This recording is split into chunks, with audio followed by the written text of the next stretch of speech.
இது ஃபர்ஸ்ட் மலேசியாவின் செய்திகள் உங்களுக்காக.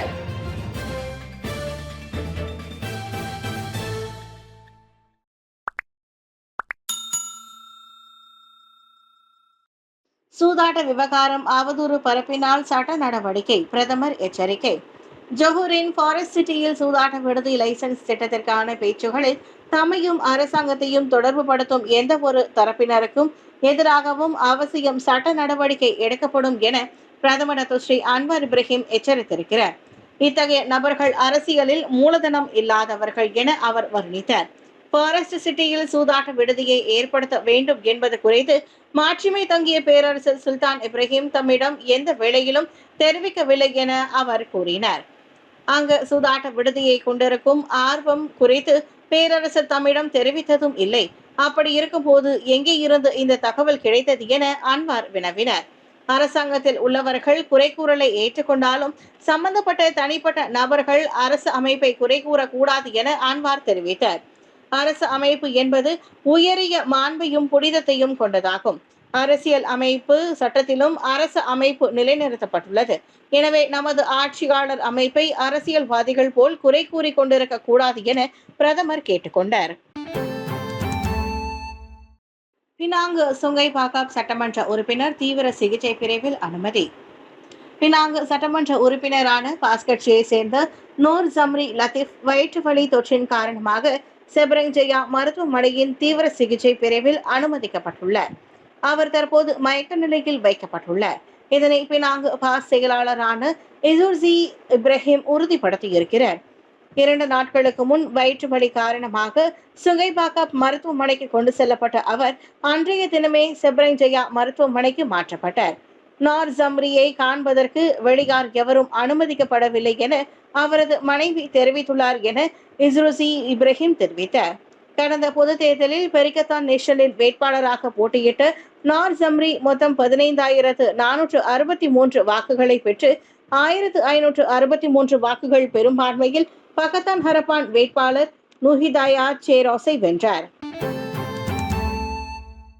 மடானி அரசாங்கம் இந்திய சமூகத்தை ஒருபோதும் ஓரங்கட்டியதில்லை. Datuk Seri Anwar. நாட்டில் உள்ள இந்திய சமூகத்தை மடானி அரசாங்கம் ஒருபோதும் ஓரங்கட்டியதில்லை என பிரதமர் டத்தோஸ்ரீ அன்வர் இப்ராஹிம் தெரிவித்திருக்கிறார். உண்மையில் இந்திய சமூகத்தை மேம்படுத்துவதற்கு பல்வேறு முயற்சிகள் எப்போதும் செயல்படுத்தப்பட்டு வருகின்றன என்று அவர் கூறினார். பூமி புத்ராவுக்கு உதவுவது அரசாங்கத்தின் அணுகுமுறையாக இருந்தாலும் அது மற்ற சமூகத்தை ஓரங்கட்டுகிறது எனும் அர்த்தம் அல்ல. எனவே பூமி புத்ரா நிகழ்ச்சிகளை பற்றி யாரும் கோபமோ பொறாமையோ கொள்ள வேண்டாம் என்று இந்திய சமூகத்தை தாம் எப்போதும் வலியுறுத்துவதாக அன்வார் தெரிவித்தார்.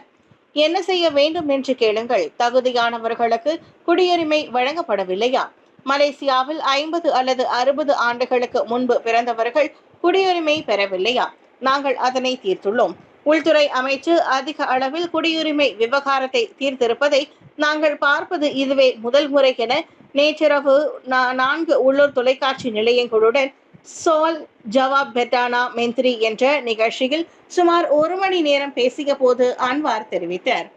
இந்திய சமூகத்திற்கு வழங்கப்பட்ட சிறப்பு உதவிகளில் 2024ஆம் ஆண்டிற்கான வரவு செலவு திட்டத்தில் மலேசிய இந்திய உருமாற்ற பிரிவான மித்ரா மூலம் சமூக பொருளாதார மேம்பாட்டு திட்டங்களை செயல்படுத்த 100 மில்லியன் ரிங்கிட் ஒதுக்கீடும், தெக்கூன் எனப்படும் தேசிய தொழில் முனைவோர் குழுவில் பொருளாதார நிதியின் கீழ் மற்றொரு 30 மில்லியன் ரிங்கிட்டும் ஒதுக்கப்பட்டது என்றும் அன்வார் கூறினார்.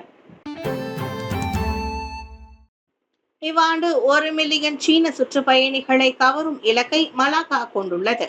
இவ்வாண்டு சீனாவை சேர்ந்த 1 மில்லியன் சுற்றுப்பயணிகளை கவரும் இலக்கை மலாக்கா மாநில அரசாங்கம் கொண்டுள்ளது. இவ்வாண்டு மலாக்காவிற்கு வருகை புரியும் ஆண்டாக இருப்பதால் மலாக்காவிற்கு வரும் சீன சுற்றுப்பயணிகளில் குறைந்தது 3 நாட்கள் மலாக்காவில் தங்கி இருப்பார்கள் என அம்மாநிலத்தின் சுற்றுலா, பாரம்பரியம், கலை மற்றும் கலாச்சாரத்திற்கான ஆட்சிக்குழு உறுப்பினர் டத்தோ ஜைடி அதான் தெரிவித்திருக்கிறார். கடந்த ஆண்டு மலாக்காவிற்கு வருகை புரிந்த 8.63 மில்லியன் சுற்றுப்பயணிகளில் 2,04,808 பேர் சீன சுற்றுப்பயணிகள் என அவர் கூறினார். இதற்கு முன் சீனாவை சேர்ந்த பெரும்பாலான சுற்றுப்பயணிகள் மலாக்காவுக்கு வருகை புரிந்தனரே தவிர அவர்கள் தங்கியதில்லை. ஆனால் தற்போது மாநிலத்தில் உள்ள ஹோட்டல்களில் அவர்கள் தங்குவது அதிகரித்துள்ளது. மலாக்காவிற்கு வருகை புரியும் சீன சுற்றுப்பயணிகளின் மனநிலை மாறிவிட்டதோடு அவர்களது சுற்றுலா இடங்களில் ஒன்றாக மலாக்கா இருப்பதும் இப்போது தெரிய வருவதாக ஜைடி அட்டான் தெரிவித்தார். உலகின் மிகப்பெரிய சீனாவின் பாரம்பரிய கப்பலான ஃபூனிங் மலாக்காவிற்கு வருகை புரிந்துள்ளதால் அதனை வரவேற்கும் சடங்கில் கலந்து கொண்ட பின் செய்தியாளர்களிடம் பேசிய போது அவர் இத்தகவலை வெளியிட்டார். 169 பயணிகளுடன் புதுடெல்லிக்கு சென்ற விமானம் அவசரமாக தரையிறங்கியது. புவனேஸ்வர் நகரில் உள்ள புதுடெல்லியில் புறப்பட்டு விஸ்தாரா விமான நிறுவனத்தின் விமானம் நேற்று ஆலங்கட்டி மழையில் சிக்கியதை தொடர்ந்து உடனடியாக அந்த விமானம் மீண்டும் பிஜு பட்நாயக் அனைத்துலக விமான நிலையத்தில் அவசரமாக தரையிறங்கியது. விமானம் புறப்பட்ட சில நிமிடங்களில் பெய்த ஆலங்கட்டி மழையினால் அந்த விமானம் சேதமடைந்ததாக தெரிவிக்கப்பட்டது. எனினும் அந்த விமானத்தில் இருந்த பயணிகள் எவருக்கும் எந்த ஒரு பாதிப்பும் ஏற்படவில்லை.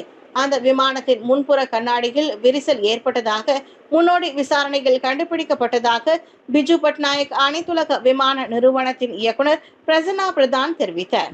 விஸ்தாரா விமானத்தின் UK 788 விமானம் புறப்பட்ட சில நிமிடங்களில் மோசமான வானிலை காரணமாக கண்ணாடியில் விரிசல் மற்றும் சேதத்தை எதிர்நோக்கியதாக அந்த விமான நிறுவனம் வெளியிட்ட அறிக்கையில் உறுதிப்படுத்தியது. விமானத்தின் ரேடார் மறைக்கப்பட்டுள்ள அதன் முன்புற கண்ணாடி பகுதியில் ஏற்பட்ட சேதத்தை சரி செய்ய வேண்டிய அவசியம் ஏற்பட்டதால் அந்த விமானம் உடனடியாக தரையிறக்கப்பட்டதாக விஸ்தாரா ஏர்லைன்ஸின் பயிற்சி பிரிவின் தலைவரான விக்ரம் மோகன் தயாள் கூறினார். நிர்வாண நிலையில் முறைகேடான நடவடிக்கையில் ஈடுபட்ட ஆடவன் தேடப்படுகிறார். பந்தார்பாரு பெட்டலிங் ஜாலான் ராடின் பாகூஸ் ஒன்றில் நிர்வாண நிலையில் முறைகேடான நடவடிக்கையில் ஈடுபட்ட ஆடவன் குறித்த காணொலி வைரல் ஆனதை தொடர்ந்து அவனை கண்டறியும் முயற்சிகள் போலீசார் ஈடுபட்டு வருகின்றனர். அதிகாலை மணி 12:54 அளவில் ட்விட்டர் வலைதளத்தில் அந்த ஆடவனின் காணொலி வெளியானதை தொடர்ந்து அவனை தேடும் நடவடிக்கை மேற்கொள்ளப்பட்டு வருவதாக பிரிக்ஃபீல்ட்ஸ் மாவட்ட போலீஸ் தலைவர் துணை கமிஷனர் கு மர்ஷமான் கு மஹ்மூத் தெரிவித்திருக்கிறார். இது தொடர்பாக போலீசில் புகார் செய்யப்பட்டதை தொடர்ந்து 1995 ஆண்டின் சிறு குற்றங்கள் சட்டத்தின் 14வது பிரிவின் கீழ் குற்றவியல் சட்டத்தின் 509வது விதியின் கீழ் விசாரணை நடத்தப்பட்டு வருவதாக அவர் கூறினார். ஜொஹூர் பாருவில் ஸ்கூடாய் ஆற்றில் காணாமல் போன 5 வயது ஆட்டிசம் சிறுவனின் உடல் மீட்பு. ஜொஹூர் பாருவில் கம்புங் செப்பாகாட் பாருவில் சுங்கை ஸ்கூடாய் ஆற்றில் காணாமல் போன ஆட்டிசத்தினால் பாதிக்கப்பட்ட 5 வயது சிறுவனின் உடல் நேற்றிரவு மணி 11:15 அளவில் மீட்கப்பட்டது. அந்த சிறுவன் ஆற்றில் வழுக்கி விழுந்த இடத்திலிருந்து 130 மீட்டர் தூரத்தில் 4 மீட்டர் ஆழத்தில் அவனது சடலம் மீட்கப்பட்டதாக தீயணைப்பு மற்றும் மீட்பு குழுவின் பேச்சாளர் ஒருவர் தெரிவித்தார். அச்சிறுவன் ஆற்றில் விழுந்ததாக நேற்று மாலை மணி 5:59 அளவில் அவசர அழைப்பை பெற்றதாக தொடர்ந்து தேடும் மற்றும் மீட்பு நடவடிக்கை மேற்கொள்ளப்பட்டதாக அவர் கூறினார். வீட்டிற்கு அருகே உள்ள கால்வாயில் விழுந்த சிறுவனின் உடல் மீட்பு. கோம்பாக்கில் தாமான் புக்கிட் ரவாங் ஜயாவில் 1 மீட்டர் ஆழத்தில் கால்வாயில் விழுந்ததால் நீரோட்டத்தில் அடித்து செல்லப்பட்ட 9 வயது சிறுவனின் உடல் மீட்கப்பட்டது. கால்வாயில் விழுந்த இடத்திலிருந்து 4 கிலோமீட்டருக்கு அப்பால் அந்த சிறுவனின் சடலத்தை தீயணைப்பு மற்றும் மீட்பு குழுவினர் கண்டுபிடித்தனர். அந்த துயர சம்பவம் குறித்து நேற்று மாலை மணி 5:28 அளவில் தங்களுக்கு தகவல் தெரிவிக்கப்பட்டதாக ஸ்லாங்கூர் தீயணைப்பு மற்றும் மீட்புத்துறையின் உதவி இயக்குனர் அகமது முக்லிஸ் முக்தார் தெரிவித்தார். ரவாங்கை சேர்ந்த தீயணைப்பு மற்றும் மீட்பு நிலையத்தை சேர்ந்த 8 தீயணைப்பு வீரர்கள் தேடும் நடவடிக்கையை மேற்கொண்ட பின் அந்த சிறுவனின் சடலத்தை மீட்டனர்.